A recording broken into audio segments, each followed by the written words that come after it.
most young guys or young women are not going to be able to start up a business from scratch and have it really turn into a major life-sustaining, lifetime income kind of program.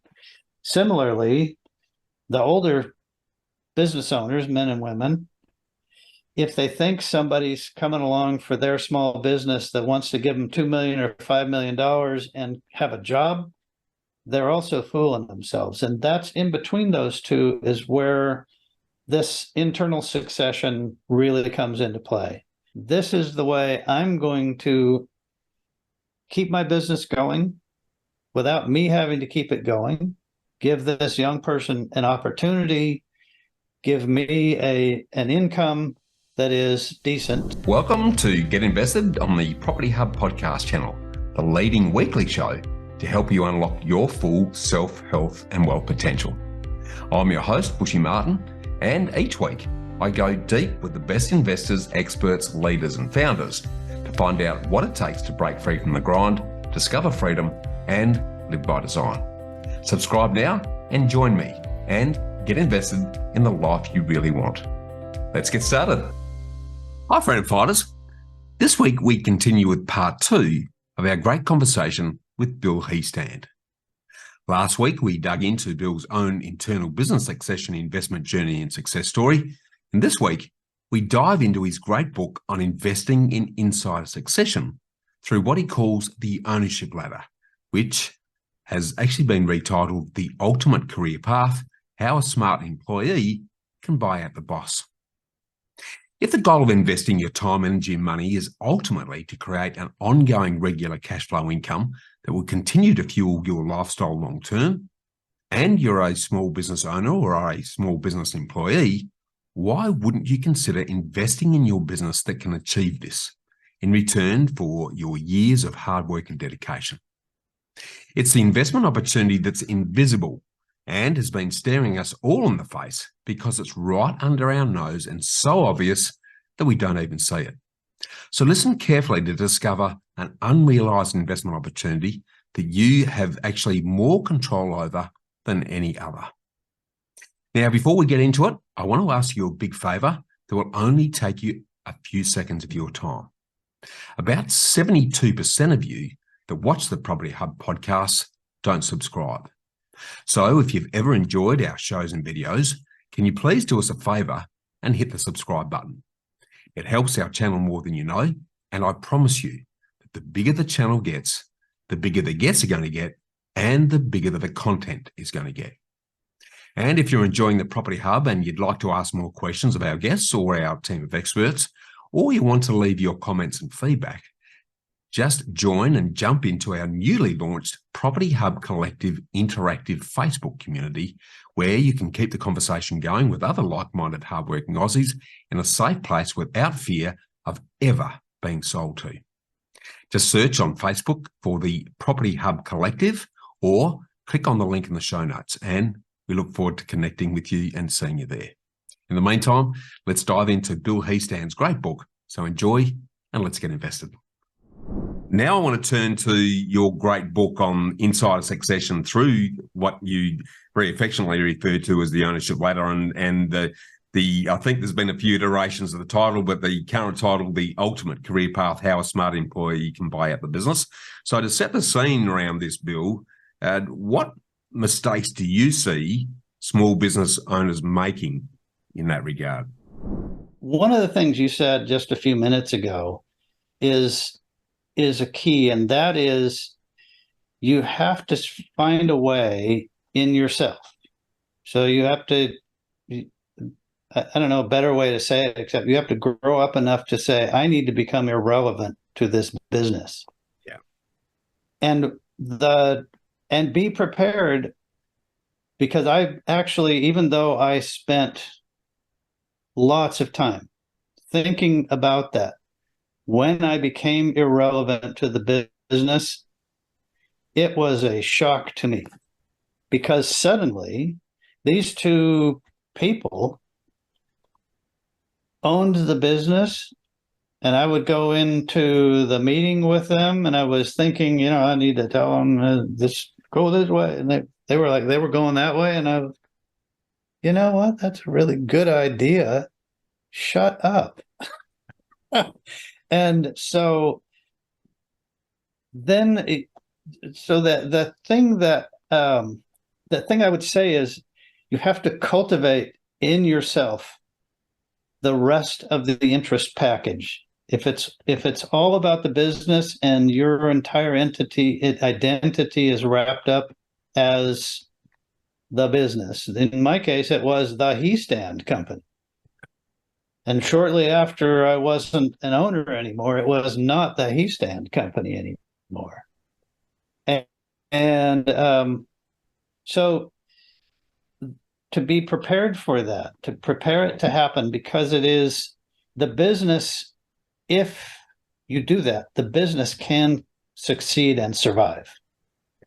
And if the ultimate goal is the business keeps sending you checks because it succeeds and survives, then it's actually a small price to pay to have to put my ego aside and say, that part of me is not the centerpiece of my life anymore. And go about finding what is it? What is your life about? And so you have to put attention on that. And I talk about that in a couple of different ways in the book that we'll probably get to. But that, I think, to set that as an expectation for yourself and to be able to, you have to actually hire professionals to help you with that. I mean, like a psychologist or a business coach or somebody to say, I know this business has to survive me, and therefore I can't be the main cog in the middle of the machinery anymore. I have to plug somebody else in there. I have to trust them. I have to do the work on myself to be able to let that happen.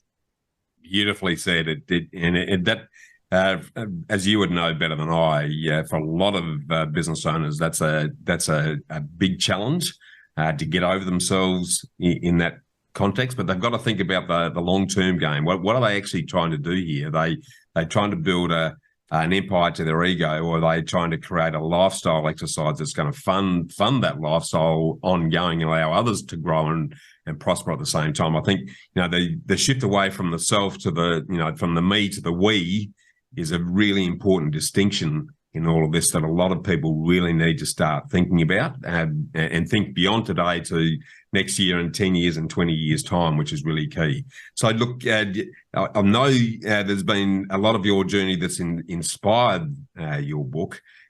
Just to sort of get into the book then, can you tell us why you wrote it? What are the key messages and who's best suited to have a read? Sure. I wrote it partly because that was, it was my personal journey. After I retired, I said, okay, what is next? And I thought, well, coaching. I'm going to get into coaching. And then I started reading about coaching, and they said, write a book. And then I started looking at writing the book, and I realized I have this huge wealth of experience that was my career path and my business path. And that's what I should write about. And so that's how the book came to be. It was a great way to spend the first year and a half of my retirement was kind of logistics. So we bought an RV. We drove around the U.S. one summer, literally a triangle from Portland, Oregon to Portland, Maine to San Diego, California via northern Michigan. So it was kind of a figure eight, actually. And then deciding we're going to move to Central Texas and getting that whole thing done and settling into a new house. So that took some time. But once the kids were in school in our new place and here we were, I was free to start thinking about what do I want it to look like? And I realized, I really don't want to do the blocking and tackling it takes to be a coach. I would rather put it out there in the form of a book and you know, the amazing thing about the way the internet works is this guy named Bushy Martin from Australia looks me up on Facebook one day and says, "Hey, I've read your book and I have to know more about it." And that and this is really a great outcome from that. Yeah, I love it. I love it. And you're right. What I love about books and podcasts are the same, by the way. They sit there forever, and you never know who's going to tap in and have a read. So as a legacy piece to encapsulate all of that, it's just a great way to help others to enjoy the success and what you've done. But Bill, underneath the book, then I'd love for you, because it is a great read. And it's, I love the way you've broken up into really bite-sized chunks. You cover off some really good topics that, once you've read the whole thing, it sort of brings the whole jigsaw together. So you got a better understanding of how that works. But I'd love for you to break down how you define succession for the ownership ladder, if you could, for us, please. Yes. So succession is the process that we've been talking about in the first part, which is first getting clear that for most small businesses, unless you occupy a really unique niche, most small businesses have to be managed and run by the owner. And so once that's true, then you got to realize, well, this business may be valued at 2 million, 3 million, 5 million, but a person who could write a check for that kind of money doesn't want a job. They have no interest in a job. And so you have to start to look at your business and say, is it really something that can roll up into something bigger? Now, let's just use an example. There in my former state of Oregon, there was this guy who started up these oil change places, and he called them Oil Can Henrys. And then Pennzoil bought them, and then they were really bad at it, and he bought it back, turned it back into Oil Can Henrys, sold it again to some other oil company, bought it back, and then I'm not sure what happened, but sometimes you're in a position where it's something logical that somebody big who has a really big checkbook, who doesn't need a job. Pennzoil didn't need a job. They wanted to have oil change facilities, and everybody needs an oil change, and drive-through oil change is really the way people like to do it these days. Yeah. If you have that kind of business, then you can look at external acquisitions. But most of us have small businesses with people who we've been working with, who have helped us become successful. And some have had to come and go. But a lot of people stick around with your small for a long time. Yeah. And finding a way to sell your business and have it continue, and recognizing that it's not impossible to have a family member be that person, but it is not that common. The number of family, I forget what the statistic is, but it's pretty miserable, the number of family successions that actually work. But the number of external successions has a much greater potential, because the interests are much more diverse. The person who's buying it needs their own lifestyle income program. They need a career for life. Yeah. And you want to have an exit from the business where you get checks and you don't have to be bothered with that day-to-day operations anymore. So the definition of a succession plan is to get real about your business. What is its real story? Does somebody want the job of running that business? And is there a big entity that is looking to roll those kind of businesses up? If it is, well, then you may decide that's a better strategy, but it's so rare that the statistics are that most small businesses, they die. Why do they die? Because the owner tries to stay in the saddle long after they're actually capable of making the business continue to function. And functioning business is happy clientele. And happy clientele means they call you up for some reason. They want your stuff. If you're not really in a position, let's just say you're off in your vacation home for a month, but you really haven't put the pieces in place so that when that client calls, they get their needs met. They're going to call somebody else. They're going to be the customer that never came back.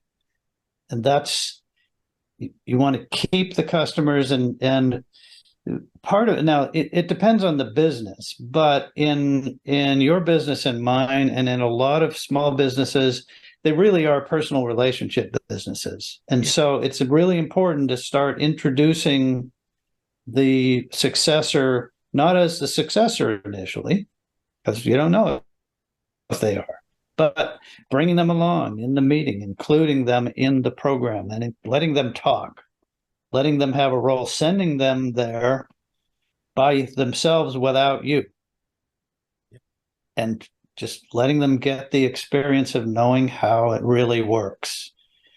And that's how you create a succession. And that's really part of kind of describing what a mentoring process is as well. Absolutely. It's a really important distinction. And if I give our example in our know-how business, Bill, for many years now, we focus on the know-how system and the know-how team and family, not me or any other individual in it. So we're always promoting the way we do things rather than an individual. And we're always promoting the family spread across the business, with recognition that every cog in that machine is as important as everyone other. So when someone does business with us, doesn't matter who they deal with, they're still going to enjoy the same experience at the end of the day. And I think that again, that's a really key definition to take the spotlight off yourself as the founder in particular, and recognize that the vehicle that you've created is more important than the person looking in the mirror. So, Bill, in the book, I love the way you define compound wealth, because, again, it's something that I've focused a lot of my time and thinking about over the years. Would you mind sort of running us through your definition of compound wealth and how this applies to a small business and succession process? Yeah, and what I would like to do, though, is refer to the book, okay? Yeah, great. So I put a bunch of flags in the book here, so we could talk about some of that. So compound wealth is the cash flow of the business that continues to circulate. Yep. The business has wealth only because it has cash flow. The desks and the chairs, like what's behind you, the windows, those can all be moved. Those, you could put your office somewhere else. You could get different chairs and desks. You could get different signs. You can even get a different name. But the cash flow that keeps moving through the business is what I'm calling compound wealth. Yeah. And because as the cash flow grows, it creates a more and more valuable business in itself. Now, most of our businesses sell for some multiple of cash flow. So if the multiple is 3x, if your cash flow is 200,000, well, your business is worth 600. Yeah. If it's $1 million, well, it's worth 3 million. And so it's that cash flow that I call compound wealth, because as you grow the business, you are compounding the wealth of the business. And then it's that same cash flow that is the funding vehicle for your retirement. Now, that's actually, for some small business people, kind of a hang up. That's my money. It's a Gollum, the Tolkien books. It's a Gollum like my precious, You really have to let go of that and say it's the business's money. The business is over here. I'm over here. I want the business to send some of that money to me after I'm no longer there working for it. And so you put that together with the idea that most of our buyers aren't going to have a full-size check. They're not going to have 600,000. They're not going to have 3 million, because at that scale, the person has to be needing a job, and anybody with that kind of money doesn't need a job. So the business owner has to get over that. It's just a hurdle. And that's why I say maybe you're going to have to get a coach. Maybe you're going to have to work with a business psychologist to really get through whatever it is that you're personally attached to. What's that idea that you are so stuck on that says, I can't view this business separate from me? Once you do that, then compound wealth is the business and its ability to keep percolating money. Now, I'm going to tell you what happened ultimately in my business. Yeah. Because it is no longer sending me checks. Yeah. But it's the good way. It's not sending me checks, not the bad way.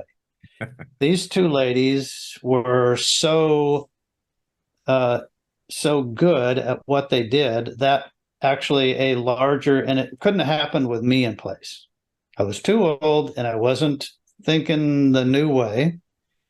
But they were so good that a larger company saw them and said, we want you as part of our national organization, and we want you to run the northwestern part of the United States for us, as well as, and so we want you to run the businesses in the Northwest that otherwise we're going to buy. And when that transaction happened, they sent me a check to cash me out. Now, that actually created a problem for me because I now had to be in the position of turning a lump of money into an ongoing cash flow.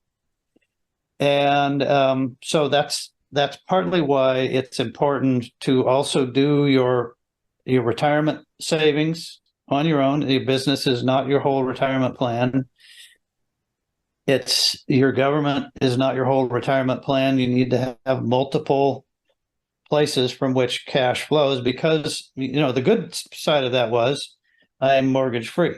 I am debt free. Yep. Anything that was related to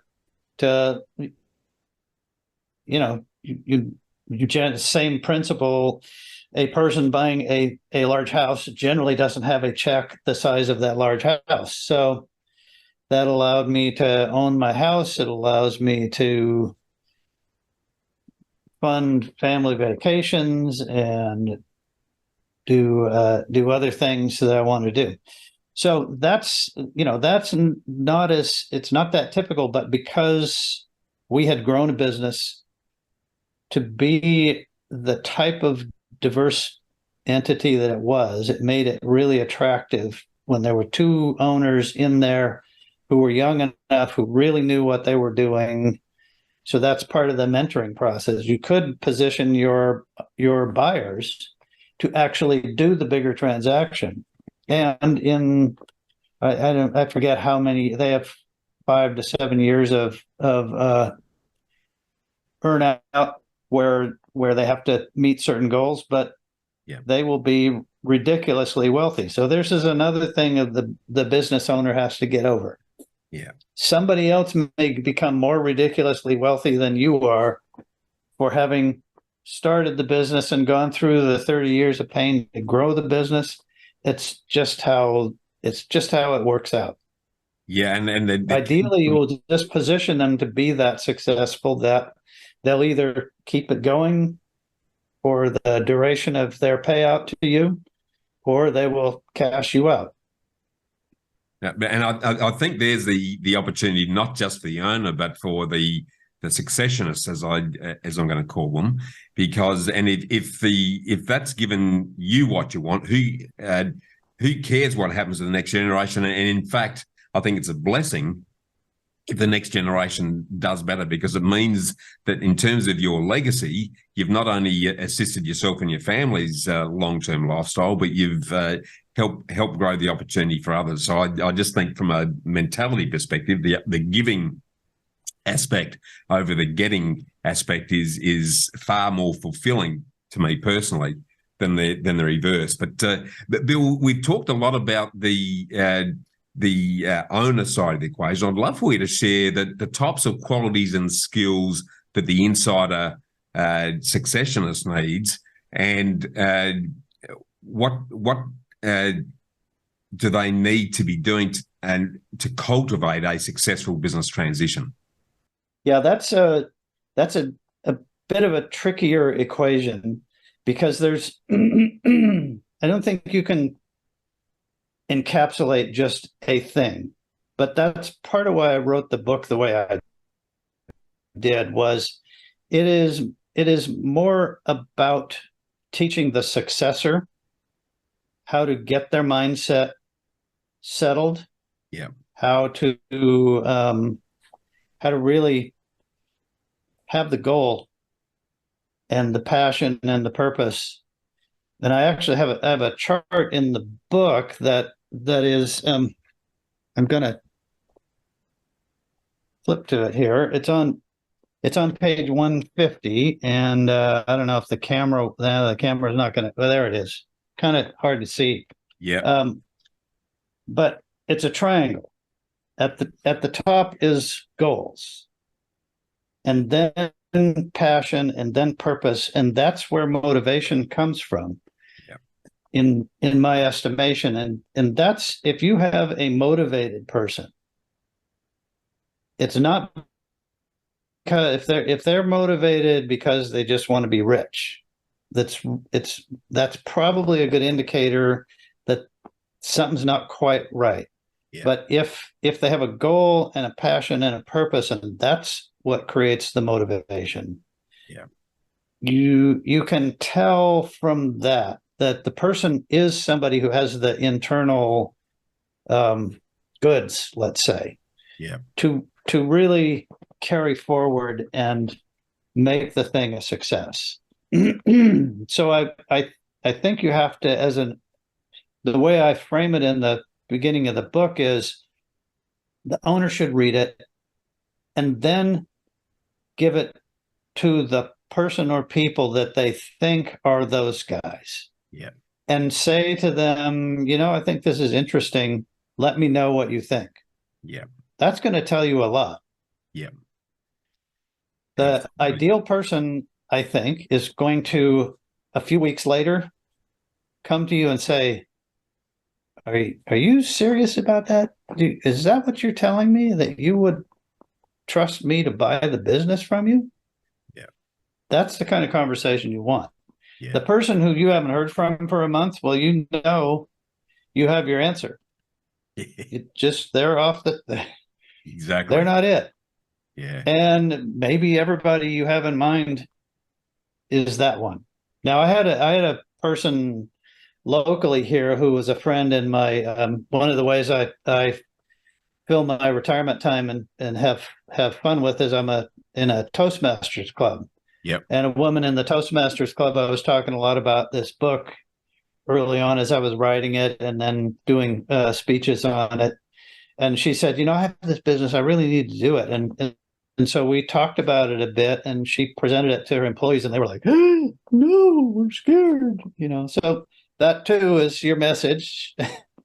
But I talked to her recently. This was a couple of years ago. I talked to her recently, and she actually has somebody now in place who is starting to be that person. So you want to get, if you're 65 already, and you're thinking, okay, I want to do a deal in the next year. Well, I think you got to extend your timeline a bit. Yeah. Ideally, if you're 45, or 50, that's the time to start thinking about this and looking at your people and looking at yourself. That gives you time to actually grow the people. Yeah, beautifully said. Now, for those that are going, this sounds really interesting to me, whether they're an owner or a potential successionist. Can you put us some shape around what kind of business is best suited and perhaps not best suited to the ownership ladder internal succession approach? I wouldn't say that there is a business that is not suited for it, as much as, unless it's the kind of professional enterprise where everybody has to have a certain kind of licensing. Doctors and lawyers and CPAs, they have to do their own. They have to do their own thing. But if the business has a cash flow and a predictable way to create cash flow and a way of doing business that is, it may not be that special to it, but there's a personality to a business that people choose to. Yeah, in my case, there's in the United States, there's at least 1 million people in the small city of Portland, where there's less than 1 million people total. There was thousands of people who were in that business. Yeah. So that nevertheless, there was something about the way we approached it. We didn't get some clients because we didn't approach it the way other guys do, and we got clients because they liked the way we approached it. So it's more about, do you have a way you do business that is attractive to clients? Yeah. And in your industry, Bushy, there's other people who do what you do. 16,000. They have a 16,000 completely different way of doing it. Yeah. What's that? There's about 16,000 of them in Australia, which is a big number in Australian terms. But the difference is always the why, because as you've said very well, there's a lot of people in our game just for the money. It's all about the coin. We're about helping people to achieve their lifestyle goals with finance as one of the exercises that's going to help them get there. And that the fun and the care that we bring to the transaction, not just to the individual transaction, but to building a lifetime relationship with the people we help, is the bit that differentiates us from the rest. Because it's, we often say, using that expression, it's never how much you know, but it's how much you care that makes a difference, and that's very much the motto for what we do. So you've hit on something very special there, and that is the passion, the purpose of the people in the business, and the interaction that creates that growth opportunity that's really important here. Now, you've already covered off on what I was going to ask you, and that is, how does an owner and internal successor start? Read your book is where I'm going to point everyone, and I'll get you to tell us where they can get that shortly. But before we do that, Bill, I just wanted to sort of jump into what I affectionately refer to as the ambush fast four round, or the bushfire lightning round, playing off my nickname. So the first of those, Bill, is, what's your favourite quote and why?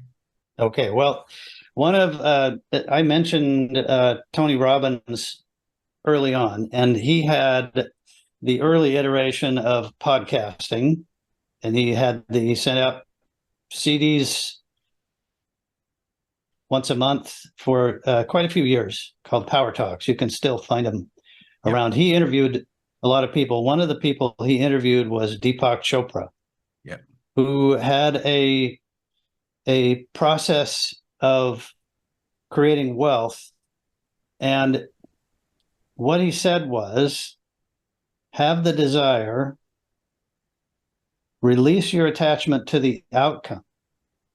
And that has always been really a part of my internal DNA. Yeah.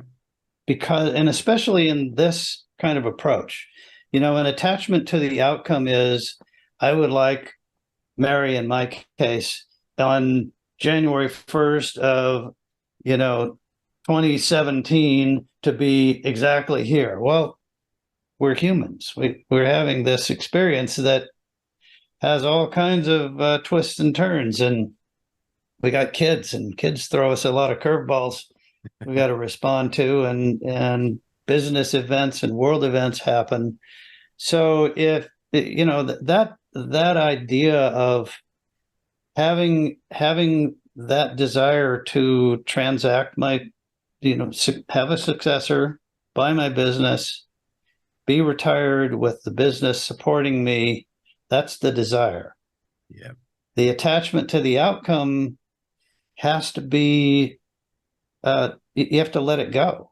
Yeah. In the sense that the idea of micromanaging the small details down to the second is part of, some people have these goal setting processes that are, you name the goal and you name the micro steps that you're going to take, and you name the date that it's going to be done. And if you haven't done it by that date, well, all bets are off. And it's that kind of goal concept to me has never worked. It's really got to be, I'm progressing towards the goal. And sometimes I get a goal and I go, I had in Oregon, we had this house that was actually part of the goal. These windows looked out at this mountain range with this mountain peak, and the sun would literally rise in, just a few weeks ago. I have pictures coming in from my cloud storage, this on this day, and the sun would rise right behind the peak on a day, near the equinox, because of the position of where it was. And so, I had the house, but it was in a place that rained a lot. Yeah. And actually couldn't see that mountain that often. So, I had to let go of that attachment. Yeah, I love that. I often say, so that's the quote. Yeah, it's a great quote. And I've often said that life's not a roadmap, it's a GPS. So we might have an idea where we're heading, but we're going to get off track occasionally. As long as the GPS is still guiding us towards the destination at some point, then and allow it to happen rather than trying to make it happen, then it's probably going to be a more enjoyable journey as well. But switching back to the book front for a minute, apart from your awesome book, Bill, what's the top book that you'd recommend we read and why? I have a really diverse set of interests, and very few books that I have read are business books. So I'm going to mention a business book that my dad gave me by this guy named Mark McCormick, and he has a series of them about swimming with the sharks. Yep. And from a business point of view, he really was he was a good mentor in a certain way. Yeah. And otherwise, I am more of a personal growth kind of reader. Yep. So I mentioned Deepak Chopra. Yep. I mentioned Tony Robbins. I'll mention Wayne Dyer. Yep. And particular titles are less important than the ideas that these guys bring forward, and what they help me understand is that it's okay to be non-tactical. I'm going to choose that term for right now. Yeah. So many business books are tactical. Yeah, you got to do this, and then you got to do that, and it's really, they're very, for me, my business was never like the businesses that were being written about in those books, and it just never worked. I tried to plug some of those ideas in. It was like, no, it's just not how it happens. Yeah. And for me, and in our business, so I'm more oriented towards people like Deepak and Wayne and Tony, that that really help you understand, how do we work? Yeah. How can we get ourselves to be the best version of ourselves, so that whenever we address whatever it is in life, then we're really well positioned to be able to, it's maintaining positivity, among other things. Totally. Especially as a small business owner, there are so many events and issues that can happen that can really cause the business big problems. Yeah. Slow things down. You got to borrow money to keep it going. A key person decides they're going to go to work for jumbo company X, and now you got to start over and groom somebody new. All of that stuff happens in small business, and being able to to keep your center, to be able to look at it and be more observant about it, rather than totally reactive and kind of an emotional basket case over it, is why I've mentioned those authors. Love it. I'm going to jump now to get you to summarize our great conversation today, Bill, and talk to us about what are the key takeaways and actions that aspiring business owners and successionists need to take on board from what you've shared with us. I think that the ideas we've talked about are really broad. They cover, for me, nearly my entire lifetime. Yeah. So a key takeaway is to not get in too much of a hurry, to see it as a process, and to understand that there are multiple ways to become a business owner. Some people can come up with an idea, start up a business, and become mega wealthy. And most people can't. Most people just aren't an Elon Musk. They're not a Bill Gates. They're not a Tony Robbins. Yeah.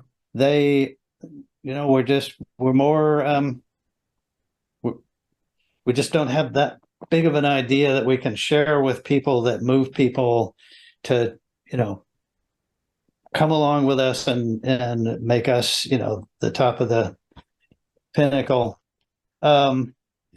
So view it as a process, but understand that most startup businesses don't succeed.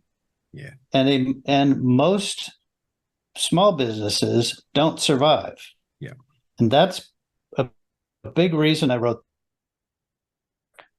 because if the young guys aren't going to be able to, not all of them, some of them will, but most young guys or young women are not going to be able to start up a business from scratch and have it really turn into a major life-sustaining, lifetime income kind of program.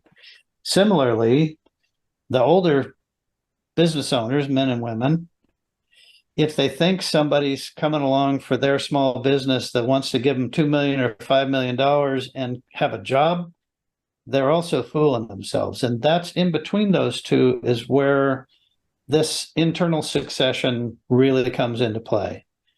You and I talked about this earlier, that at a certain point in this process, you're going to have, you as the owner and the successor are going to have to be certain enough and determined enough that when your lawyers and CPAs who have to get involved in the project look at you and say, "Are you crazy?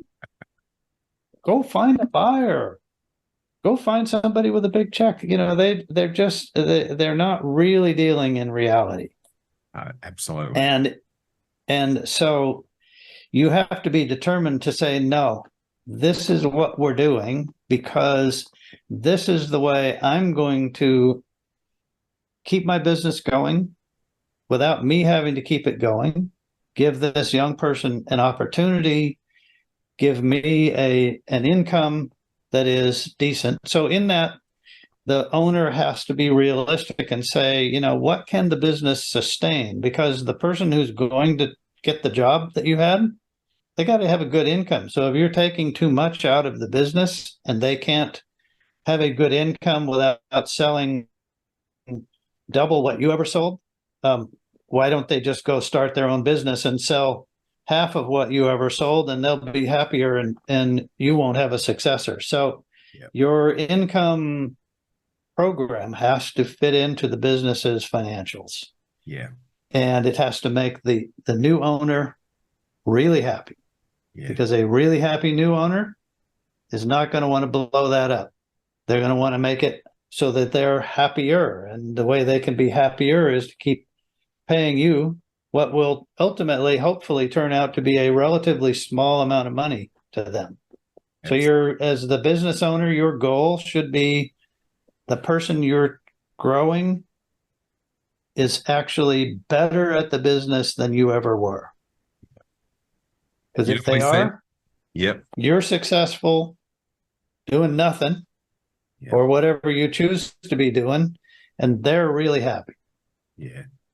It's a true win-win situation that you don't see very often. Just to close out then, Bill, for those that are really resonating with what we're talking about today and can see the opportunity before them, either as an owner or a potential successionist, where can they get copies of your awesome book, The Ultimate Career Path, how a smart employee can buy out the boss? So it is on Amazon, both in Kindle and paperback format.